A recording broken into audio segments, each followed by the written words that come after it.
My family did not get angry when my brother-in-law stole $63,480 from my payroll account. They got angry when I reported him. My name is Maren Whitlock. I am 39 years old, and for the past 9 years, I have run Hearthline Home Care in Spokane, Washington. We are not a big company. We do not have marble floors or a corporate office with glass walls. We have a rented space between a pharmacy and a dry cleaner, 2 old desks, 1 unreliable printer, and a wall covered with thank you cards from families who needed someone to sit with their mother, bathe their father, or make sure their grandfather took his heart medication before breakfast. I built that company 1 shift at a time. By the time Bryce Calder emptied my payroll reserve, 31 caregivers depended on me for a paycheck, and 46 elderly clients depended on us to show up when we said we would. That money was not sitting around waiting for someone's emergency. It had names attached to it: Sandra's rent, Luis's car payment, Priya's child care, Mrs. Ortiz's ride to dialysis on Tuesday morning. But my family did not see 31 paychecks. They saw my sister's husband in trouble. They saw Tessa crying at my mother's kitchen table. They saw 2 children who might lose their house. They saw Bryce, with his head in his hands, saying he made a mistake. And somehow, I became the cruel one. 83 days later, I walked into a courtroom alone. My mother, my sister, and my uncle sat behind Bryce, not behind me. His attorney called it a misunderstanding, a family loan, a desperate choice made under pressure. Then Judge Meredith Hale looked over the file, raised her eyes to Bryce, and asked one question. That was the moment my family finally stopped calling it borrowed money. Please subscribe to support the channel. I bet your phone battery is at 88% right now, right? If that's true, type 1. If not, type 2. Let's see whether I got it right. Alright, enough talking. Let's begin the story. Before the judge asked it, the courtroom had been almost painfully ordinary. It was November 14th, 9:12 inches the morning, and rain had followed everyone into the Spokane County Courthouse. The floor near the entrance shined with wet shoe prints. The air smelled like old paper, damp wool coats, and the lemon cleaner someone had used too early that morning. I remember those details because I was trying not to remember who had chosen which side of the room. Bryce sat at the defense table across the aisle, wearing a gray suit that made him look smaller than he was. He had shaved carefully, his hair was combed back. His hands rested flat in front of him, the way people place their hands when they want to look harmless. Tessa sat behind him with my mother on one side and Uncle Roy on the other. My mother held her purse in her lap with both hands, knuckles pale against the black leather. She never turned around to look for me. I sat near the prosecutor with Anika Bell 1 row behind me. Anika had brought a second copy of the folder, because that was the kind of woman she was. If the building burned down, Anika would have a backup in her trunk, and probably 1 more in a fireproof box at home. The folder in front of me looked plain, almost boring.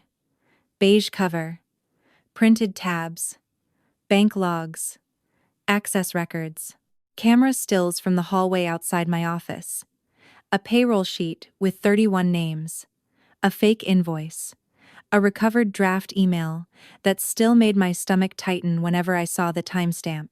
Bryce's attorney spoke like a man trying to soften a hard surface with warm water. He said there had been a history of financial help inside our family. He said Bryce was under pressure. He said my sister's household had been close to losing stability. He said the transfer was never meant to be permanent. I watched Judge Meredith Hale listen.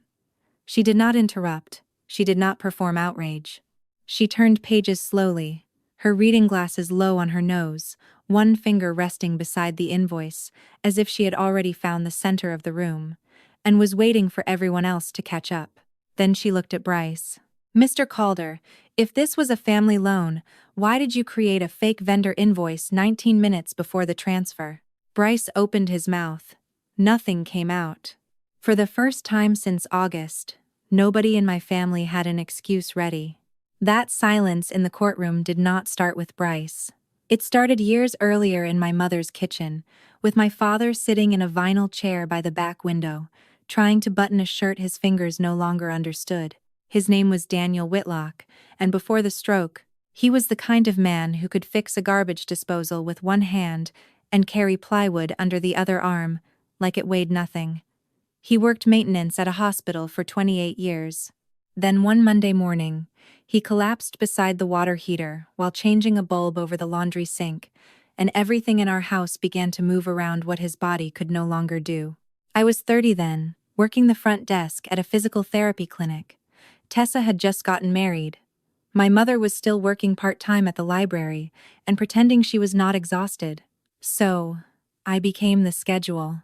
I became the medication chart taped to the refrigerator, the insurance calls, the shower chair, the laundry, the woman who woke up at 5:15 every morning because Dad needed help before anyone else could have a day. He hated needing it. That was the worst part. Not the weakness, not the slowness, not even the way his words sometimes came out wrong. It was the shame. One evening, the home aide we had hired simply did not show up. No call, no message. My father sat in his recliner for nearly 4 hours, unable to get to the bathroom by himself. When I got there, he would not look at me at first. He stared at the carpet and said, very quietly, "Don't let your mother see me like this." He lived that way for 11 months. Long enough for all of us to learn how heavy care becomes when nobody is allowed to admit they are tired.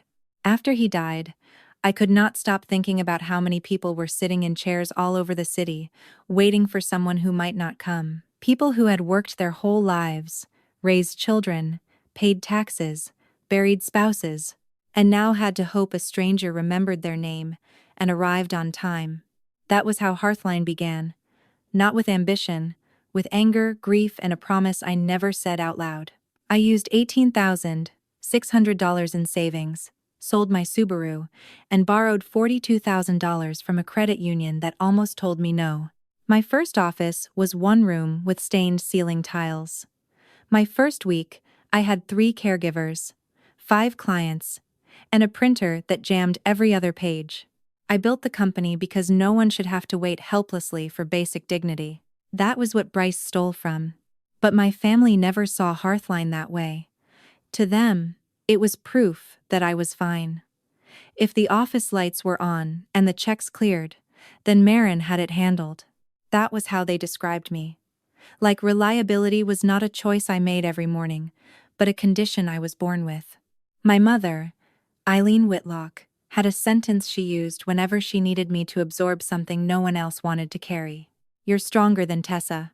She said it when Tessa cried over bills. She said it when Noah and Bryce needed school clothes, and Bryce was between contracts. She said it when the roof over Mom's back porch started leaking, and the estimate came in at $7,200. She said it softly, almost lovingly, which made it harder to recognize for what it was. Not praise, permission. Permission for everyone to ask more of me, because I was the one least likely to fall apart in public. Tessa was 35, 4 years younger than me, and people had been protecting her from consequences since she was old enough to create them. She was not cruel in an obvious way. That would have been easier. She was warm when things were easy, funny when nobody asked too much, generous with affection as long as generosity did not cost her anything solid. But the moment life pressed on her, she looked around for someone steadier to lean on. Most of the time, that someone was me. I paid for her dental bill once, $1,140 after insurance. I bought Noah a laptop for school because his old one froze every 20 minutes. I covered groceries more times than I wrote down because writing them down would have made me feel like the kind of person my mother said families should never become. I told myself it was love. Maybe part of it was. But love, repeated without boundaries, starts looking a lot like a job no one admits you are working. Bryce noticed that before I did. He had a contractor's handshake, firm and dry, and the kind of smile that arrived half a second before his eyes did. He called my mother, Mom, in a way that made her melt. At family dinners, he asked questions that sounded casual if you wanted them to be casual. How do you handle payroll with that many employees? You keep reserves in one account, or split them up? Must be nice having steady cash flow. I answered because I thought we were two small business owners talking shop. I did not understand yet that some people do not ask questions to learn, they ask to measure the lock. The fundraising dinner happened on Friday, August 23rd, when Spokane was still warm enough for people to arrive with their sleeves rolled up, but the evening air had started to feel like summer was losing its grip. We were raising money for a used wheelchair-accessible van because the one Hearthline owned had 184,000 miles on it, a side door that stuck whenever the weather changed, and an air conditioner that seemed to give up the moment an elderly client sat in the back seat. Renting an event hall felt wasteful. So I held the dinner at the office, the same tired strip mall space between a pharmacy and a dry cleaner. I pushed desks against the wall, borrowed folding tables from a church, covered them with white paper cloths, and placed small jars of yellow daisies down the center. Behind the sign-in table, I taped up photos of caregivers with clients who had given permission. Under the photos was the sentence I had written on our first brochure: "Dignity is not extra." By 6, the room was full enough to feel warmer than the air outside. Adult children of clients came in with donation checks. A retired nurse brought lemon bars wrapped in foil. Mrs. Ortiz arrived in a blue cardigan, holding her daughter's arm and telling anyone who would listen that I worked too much. My mother stood near the coffee urn, smiling every time someone praised Hearthline, proud in public in a way that always confused me later. Tessa cut sheet cake for Noah and Brielle. Bryce placed himself near the check-in table, shaking hands, laughing with donors, saying, "Maren does incredible work," as if he had not spent years making little jokes about how nice it must be to get paid for being kind. At 6:41, my phone rang. It was Yvette, one of our evening caregivers. Her voice was shaking. A pickup had clipped her car on Division Street while she was heading to Mr. Knox's house. She said she was not badly hurt, but she could not make the shift. Mr. Knox needed dinner, a medication reminder, and someone there before his evening insulin window. I stepped into the hallway, already calling the backup list, already calculating drive times. Bryce appeared beside the office door. "Go handle it," he said. "I'll keep an eye on things." I hesitated. Not because I suspected him. Just a small pressure behind my ribs, the kind you dismiss when the person causing it is married to your sister. I was gone 14 minutes. When I came back, Bryce was standing near my desk. The accounting window was minimized, and my email was open. He smiled before I asked. "Printer froze," he said. "I got it working." The printer was silent. The paper tray was full. Nothing blinked red. So I did what I had trained myself to do in family situations. I swallowed the warning and called it peace. I did not think about Bryce again that night. People imagine betrayal announces itself, that your body keeps ringing some bright alarm until your mind finally listens. Mine did not. I stayed until the last donor left, wiped lemonade rings off folding tables, carried trash bags to the dumpster behind the dry cleaner, and locked the office just after 9, with my feet aching and my blouse stuck to my back. Saturday turned into ordinary work. 2 caregivers called in sick. Mrs. Langford's daughter wanted to change her mother's bathing schedule. The van made a grinding sound near Maple Street, then stopped the second I pulled into the mechanic's lot. By Sunday night, I was tired in the dull, familiar way small business owners get tired, where even thinking feels like another form to complete. At 11:42 p.m., I sat at my kitchen table with a mug of peppermint tea I had forgotten to drink and opened the payroll reserve account. Payroll had to be submitted Monday morning before 10 if I wanted direct deposits to arrive on time. I expected to see $71,920. I had checked that number Friday afternoon before the dinner. It was enough for payroll, insurance, rent, fuel reimbursements, and the first payment toward the van fund. The balance was $8,440. For a few seconds, I only stared. I refreshed the page. Same number. I logged out and logged back in. Same number. Then I opened the transaction history. One outgoing business transfer, initiated Friday at 6:58 p.m. 6万3480美元. Recipient, Calder Renovation Services. Memo, Emergency Accessibility Ramp Repair Client Safety Priority. I read the memo 3 times. There was no ramp repair, no emergency project, no client safety order. Hearthline had never hired Bryce's company for anything, not even a loose handrail. I opened the attached invoice and saw our logo stretched slightly wrong across the top, an address with the wrong zip code, and my admin approval stamped at the bottom, like a signature I had never made. The house was silent, except for the refrigerator humming behind me.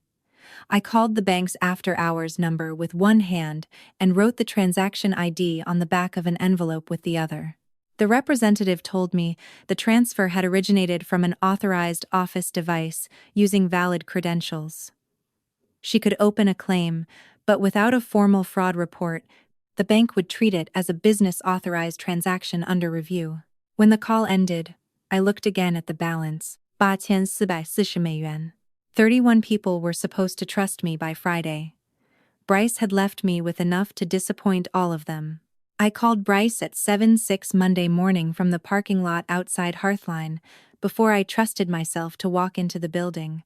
The sky was still gray, and the pharmacy sign next door buzzed in the quiet like a tired insect. He answered on the second ring, cheerful enough to make my stomach turn. "Hey Maren, everything okay?" I did not ask how Tessa was. I did not ask about the kids. I did not give him a soft place to stand. Why did $63,480 leave my payroll reserve and go to Calder Renovation Services? There was silence. Not long. Maybe 3 seconds. But it was the first honest thing he gave me. Then he sighed, like I had inconvenienced him by noticing. "Okay," he said. "Listen, I was going to tell you." I closed my eyes. He said a client had stiffed him. He said his business credit cards were maxed out. He said the mortgage was behind, Tessa was scared, the kids needed stability, and he had run out of options. He used every word except stole. "That was payroll money," I said. "You had it sitting there, Maren." "Sitting there?" "You know what I mean. It wasn't personal cash. It was business money. Businesses move money around all the time." I remember looking through the windshield at the front door of my office, where a vet would arrive in 20 minutes, still shaken from the accident, where Anika would expect numbers that balance, where people who made $14 to $22 an hour trusted me to be better than excuses. "You made a fake invoice," I said. His voice hardened. "I borrowed against work I can do later." "No, Bryce. You created a lie and used it to take money." That was when the charm left him. "Your employees can wait a few days," he said. "My kids can't." By 9, my mother called. She did not ask if I could cover payroll. She did not ask what Bryce had done. She said, "Tessa is crying so hard she can barely breathe. What did you say to him?" I told her. She lowered her voice, the way she did when she wanted the room to become smaller around me. "He borrowed it, Maren. Borrowing requires asking. You always turn things cold when you're hurt." "No, I turn things accurate." That afternoon, Tessa came to the office with sunglasses on and Brielle's glitter sticker stuck to her sleeve. She stood by the front desk and said if I filed a report, I would destroy her family. I asked her what Bryce had destroyed when he emptied payroll. She whispered, "You have a company. I have a family." That was when I understood it clearly. Bryce had taken the money, but my family was asking me to pay for it. I did not file the report that morning. Not because I was unsure, and not because my mother's voice had softened me.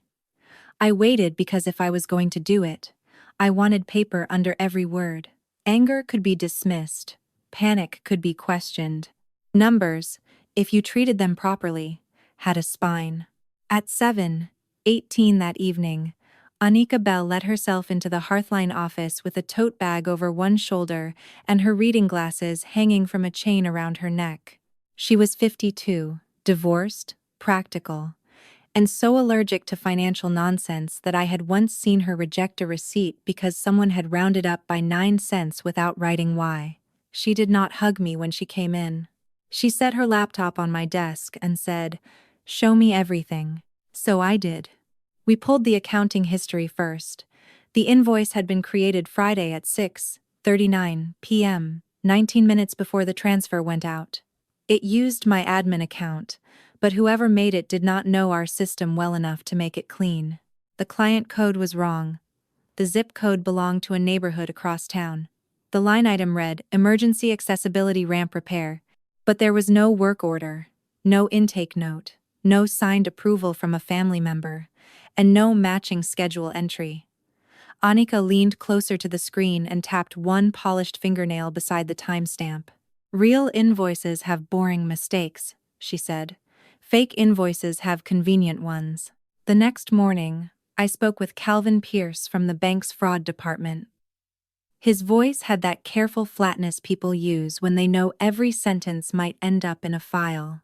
He confirmed the login came from the office desktop, through our usual IP address, during the window when I was outside handling Yvette's accident. He could not accuse anyone, not officially, but he sent the access log through the secure portal and told me to preserve all devices. By Wednesday, the landlord gave me hallway camera footage. It was grainy, black and white, and silent. But it showed Bryce stepping into the back office at 6:40 and coming out at 6:55, 14 minutes. Long enough to create a lie, attach a file, and send away more money than some of my caregivers made in a year. On Thursday afternoon, I took the folder to Deputy Naomi Trent. She read quietly, turning each page with care. When she finished, she looked up and asked, "Are you sure you want to make this official?" I thought about Tessa crying, my mother pleading, Bryce saying my employees could wait. Then I thought about 31 paychecks. "Yes," I said. Naomi nodded once. "Then let's call it what it is." For a few days after Deputy Trent took the report, my life became strangely quiet. Not peaceful. Quiet.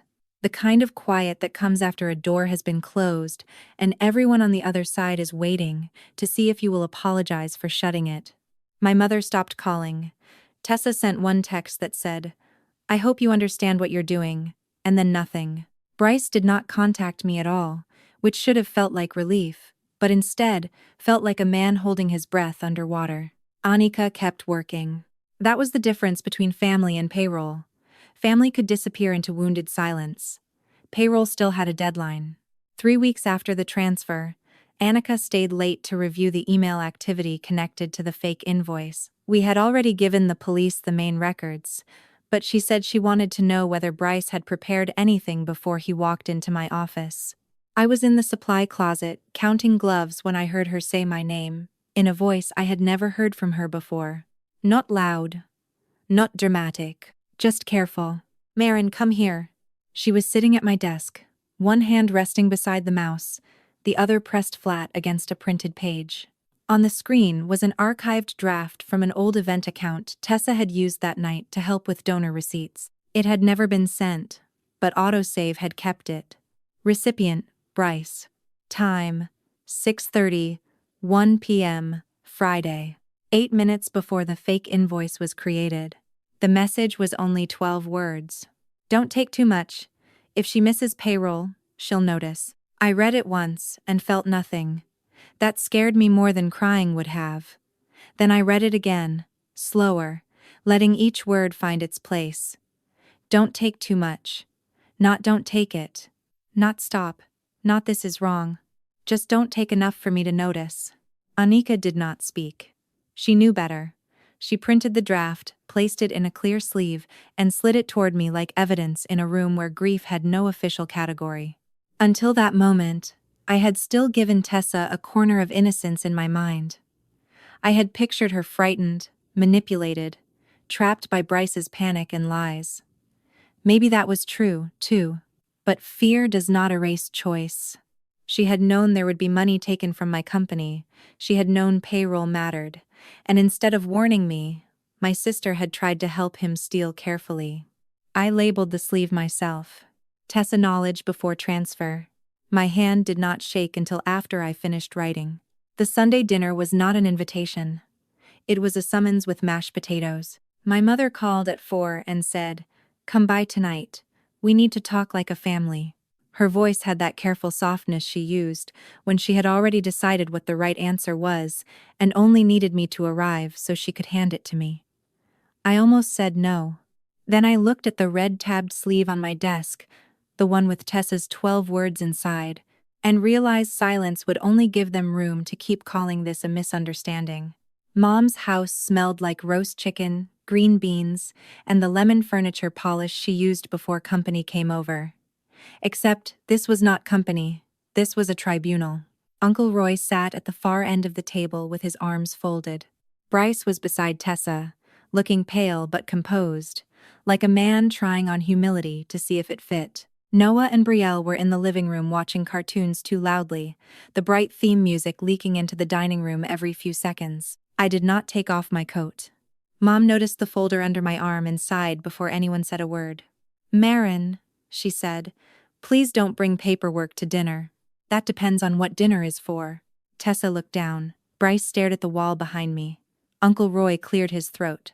"Nobody is saying Bryce handled it right," he began. I almost smiled.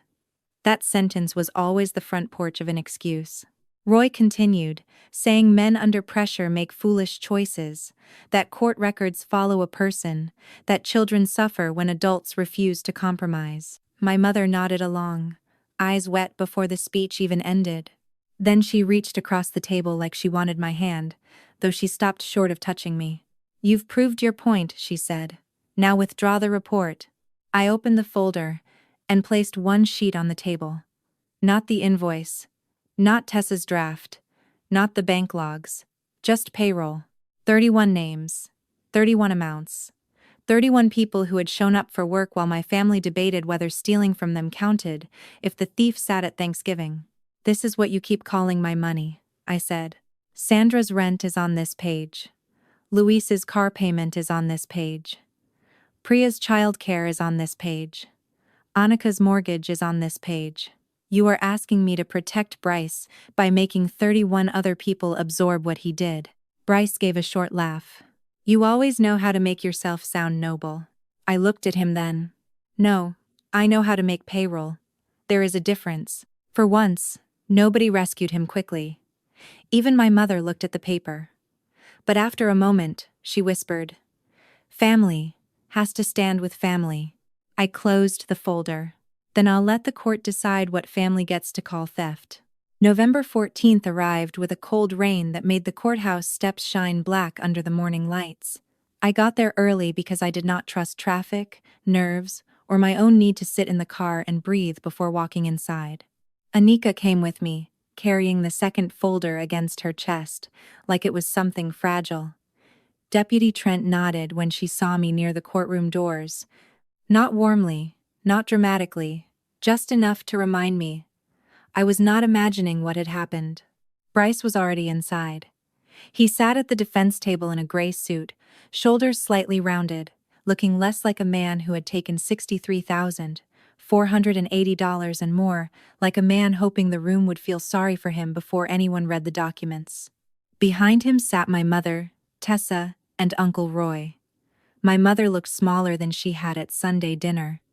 Tessa kept rubbing her thumb over the edge of a tissue.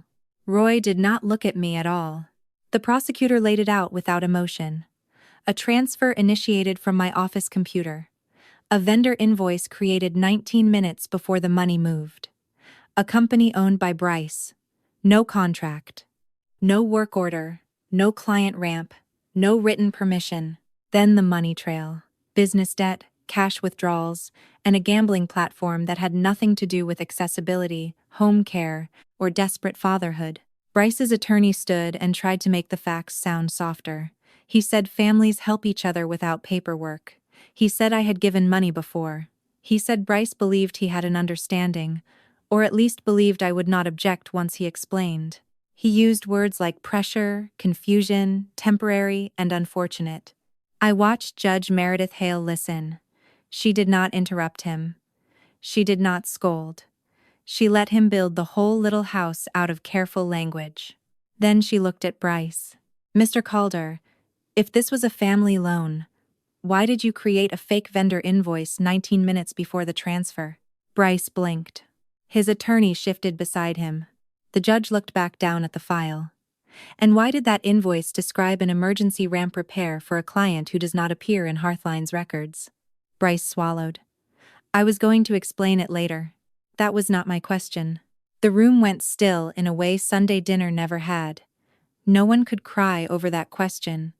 No one could wrap it in family. No one could call it tone or attitude or me being cold. For 83 days, they had argued with me. That morning, they had to argue with the record. 3 weeks after that hearing, Bryce took the plea. His attorney called it the best possible outcome, which sounded strange to me, because the best possible outcome would have been him never walking into my office in the first place. The charge was reduced, but not erased. He pleaded guilty, agreed to full restitution of $63,480, 2 years of supervised probation, community service, and mandatory counseling for gambling and financial misconduct. The payments would come through wage garnishment, not promises. That mattered. Promises had been the currency my family used when they did not want receipts. Tessa was not charged. The prosecutor said her draft email showed knowledge, but not enough direct action to support the same case against her. Still, it went into the file. Her 12 words became part of the record, which meant they could not be cried away at a kitchen table or softened into something she didn't really mean. By December, she and the kids were living with my mother. Bryce rented a room on the north side of town and was no longer allowed near Hearthline, my house, or any business account connected to me. Hearthline survived, but survival was not pretty. I used a line of credit to cover the first payroll after the theft. Anika stayed late for 2 straight weeks and pretended not to notice when I cried in the supply closet. The van fund disappeared into damage control. Mrs. Ortiz's daughter mailed a check for $500 with a note that said, "You showed up for Mom. Let us show up once." I kept that note in my desk. No one missed a paycheck. That is the part I held on to when people whispered that I had gone too far. Sandra paid her rent. Luis kept his car. Priya kept childcare. 46 clients still had someone coming through the door when the schedule said they would. My mother came to the office in January. She stood in front of the caregiver photo wall for a long time before she said, "I thought you had money. I didn't understand how many people you were holding up." I said, "That's because you only looked when someone wanted something from me." She flinched, but she did not argue. I still see her. I still see Tessa's children. But my office is locked now. My accounts require 2 approvals, and my family does not get access to the parts of my life they once mistook for theirs. Bryce stole from me once. My family almost made me pay for it twice. The court gave me restitution. The boundary gave me my life back. What Maren's story teaches us is that kindness, without boundaries, can become an open door for people who never plan to respect the house. A lot of us are raised to believe that love means giving until there is nothing left to give. We are told that family comes first, that forgiveness should be immediate, that keeping peace is more important than telling the truth. And sometimes, those words sound beautiful. Sometimes, they are beautiful. But in the wrong hands, they become tools. They become a way to make the responsible person carry the consequences for the irresponsible one. Maren did not lose her compassion when she filed that report. She protected it. She protected the caregivers who trusted her, the elderly clients who needed help, the business she built from grief, and the version of herself that had spent years confusing silence with loyalty. That is an important lesson.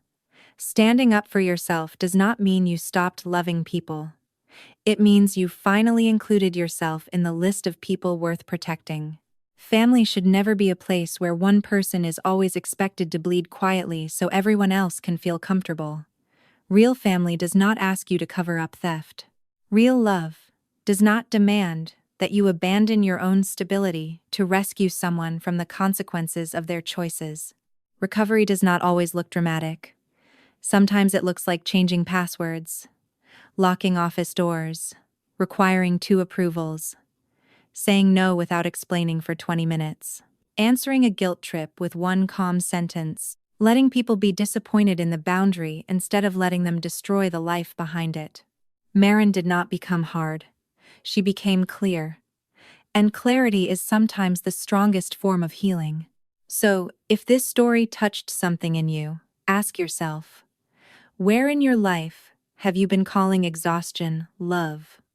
Where have you been carrying something that was never yours to carry? Share your thoughts in the comments. Have you ever had to choose truth over keeping the peace?